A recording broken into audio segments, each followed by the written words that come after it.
پاش 43 ڕۆژ دەست بەسەربوون لە گرتوخانی دامەزراوەی کۆچبەری ئەمریکا، جێنی گۆنزالز بە متمانەی دارایی ئازاد کرا. ئەو لەسەر سنووری باشووری وڵاتە گرتوەکانی ئەمریکا لە سێ منداڵەکەی جیاکرایەوە کاتێک هەوڵیاندا بە بێ بەڵگەنامەی فەرمی بێنە ناو وڵاتەوە. کاتێک لە دامەزراوەی گرتوخانی کۆچبەری لە ئیلۆی ئەریزۆنا دەرچوو بۆ دەنگی ئەمریکا قسەی کرد.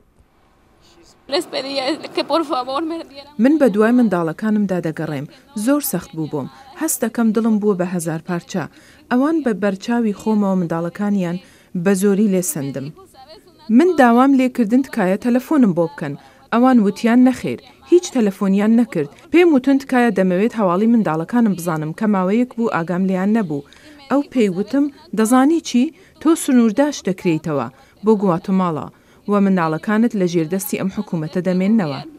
لە توێژەکەیدا لەگەڵ دەنگی ئەمریکا جێنی گوتی ئەو هیچ زانیاریەکی لەسەر ڕێبازی بە هیچ شێوەیەک پشودرێژی نییە نەبووە کە بە پێی ئەوە منداڵەکانی لێجیاکرایەوە. ئەو گوتیشی ئەگەر بیزانایە هەرگیز منداڵەکانی بەو شێوەیە نەدەهێنا. ئەوان ئێستا لە نیویۆرکن و لەلایەن نێوەندی کایۆگاوە چاودێری دەکرێن. گۆنزالز بە متمانەی دارایی خۆبەخشەکان ئازاد کراوە.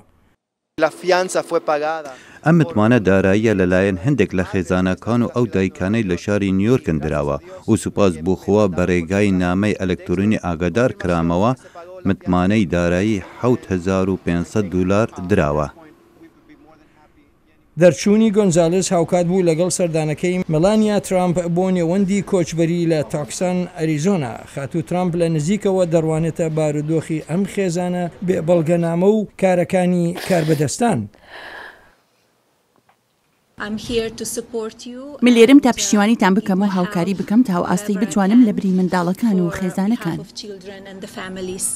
بەپێی قسەکانی بەڕێوەبەری وەزارەتی تەندروستی و خزمەتگوزاری مرۆڤایەتی ئالێکس ئەیزەر بەڕێوەبەرایەتی ترامپ دەڵێت خێزانەکان کۆ دەکاتەوە. ئەوان لەگەڵ دایک و باوکیانیان خزمێکی تریان بە پێی ڕێبازەکانمان یەک دەخرێنەوە.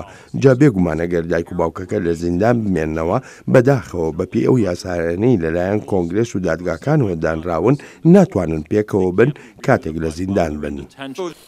گۆنزالز چاوەڕوانی ئەوە دەکات بە کاتێکی زۆر زوو باوەش بکاتەوە بە منداڵەکانیدا.